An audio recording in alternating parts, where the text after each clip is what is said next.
What attracted you to the role of Caecilius? I remember when I was approached for the role of Caecilius by Scott. He called me and he pitched the story. Obviously, it was Marvel, which was already attractive.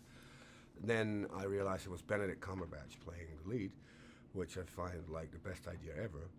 And then he said the magic words, "flying kung fu," and I was sold. Caecilius is the villain of the film. What makes him evil, and how did you approach bringing this character to life on screen? A lot of people feel that Caecilius is the bad guy, the villain, or the evil guy.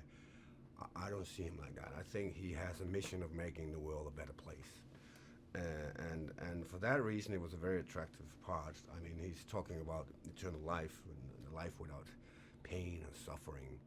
And I think he has a point. And when a villain has a point, then he is a strong opponent to the hero, and that will always be attractive to bring to life. What were the physical requirements of the role, and how did you prepare for them? I believe 4 or 5 weeks before we started to shoot, we went to the boot camp with the stunt guys, and we had to get the basic, first of all, get in shape. Secondly, know the moves of the choreography and just learn the basics of the kung fu fights we do. And yeah, it was tough because it's meant to be people that are smaller than Tilda and me and Benedict are doing stuff like that. But gradually we got stronger and faster, and it was tough but worth it. Tell us about your character's unique look and what was involved in creating that look every day on set. First time I went to the wardrobe and makeup tests, they were pretty solid on having the costumes, which I loved. A little heavy, but the stronger we got, the easier it was to move in it. And then they had this beautiful makeup mask that was, the more dedicated he becomes, the closer he becomes to his new mentor, the more this fills out his face. And it was a process of 2 hours in the makeup every morning that in the beginning we were not too fond of that, and eventually we came to terms with it was worth it because it was so cool, and we just leaned back and enjoyed the ride.